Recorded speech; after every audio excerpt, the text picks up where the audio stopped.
Halo, semoga semua dalam keadaan baik ya. Jumpa lagi sama aku di Investmore. Udah lumayan lama ya kita nggak ketemu kayak gini. Nah, kali ini kita akan bahas tentang satu rasio yang mungkin kamu juga udah nggak asing lagi. Rasio PBV, rasio Price to Book Value. Simpelnya gini, PBV itu cara kita ngelihat suatu saham lagi mahal atau lagi murah.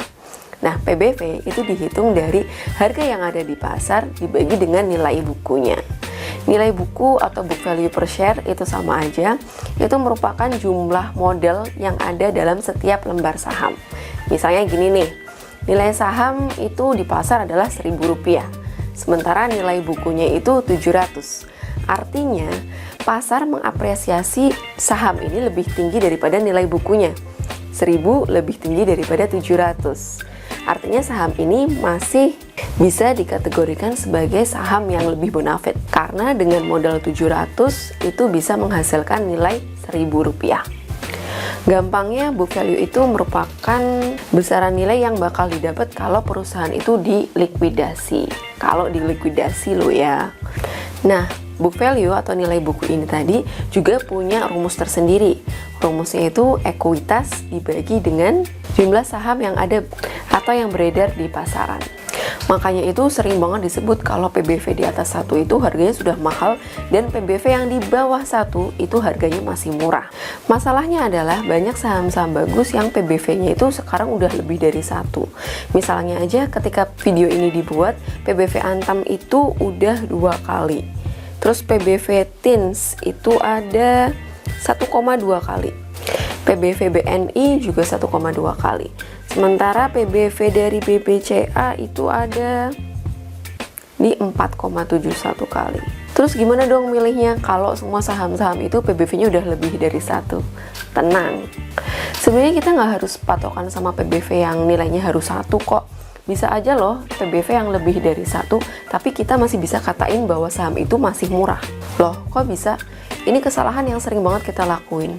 Kita sering kali nganggap kalau PBV di atas 1 itu udah mahal banget dan nggak layak dibeli. Padahal enggak. Saham yang punya nilai PBV 5 kali dianggap lebih mahal daripada saham yang punya nilai PBV 10 kali. Padahal kalau historisnya kita lihat nih, saham dengan PBV 5 kali di tahun sebelumnya itu nilainya adalah 4 kali. Tahun sebelumnya lagi 3 kali. Artinya di situ ada kenaikan PBV yang justru saat nilainya 5 kali itu justru lagi mahal-mahalnya. Sedangkan saham yang punya nilai PBV 10 kali di tahun-tahun sebelumnya itu punya nilai PBV yang lebih tinggi. Misalnya 12 kali, 14 kali.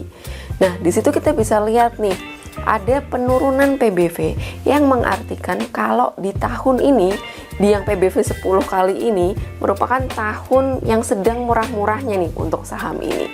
Berbeda dengan saham yang punya nilai PBV 5 kali tadi. Justru jika dibandingkan, PBV 5 kali ini termasuk pada nilai yang mahal.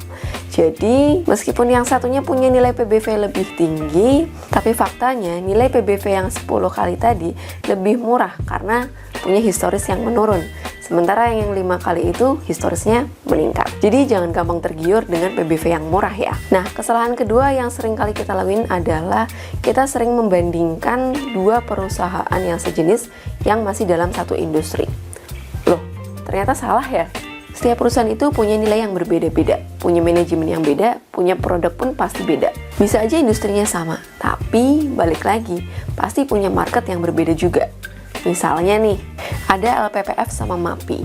LPPF seperti yang kita tahu produk matahari ada Nevada, ada Cardinal, Yonggi Komaladi, dan seperti yang kita tahu. Sementara produknya MAPI itu ada Zara, ada juga Mango, ada Calvin Klein. Kedua saham ini udah kelihatan jelas kalau target marketnya memang beda. Jadi gampangnya LPPF sama MAPI ini nggak bisa dibandingin ya, meskipun masih dalam satu industri yang sama. Nah, kalau memang mau bandingin, mau cari yang mana lebih murah, lihat aja historisnya dari masing-masing saham ini. Di situ akan kelihatan lebih jelas kok si saham ini lagi mahal atau lagi murah. Daripada kita capek untuk banding-bandingin saham dengan saham yang lainnya, mendingan kita bandingin saham itu dengan histori sebelumnya. Jadi masih bisa ke-track si saham itu worth it nggak untuk dibeli. In the end, kamu juga harus paham bahwa PBV itu bukan satu-satunya rasio yang bisa kita gunain untuk nentuin kita beli saham or not. Kamu juga bisa hitung valuasi saham dengan rasio-rasio lainnya, seperti rasio solvabilitas mungkin, atau rasio likuiditas, apapun itu, yang yakinin bahwa saham-saham itu bisa layak dibeli dan bikin cuan buat kamu. Next, rasio apa lagi nih yang akan kita bahas? Kolom komentar ini menunggu jawaban kamu. Thanks for watching until the end, dan see you. Bye-bye.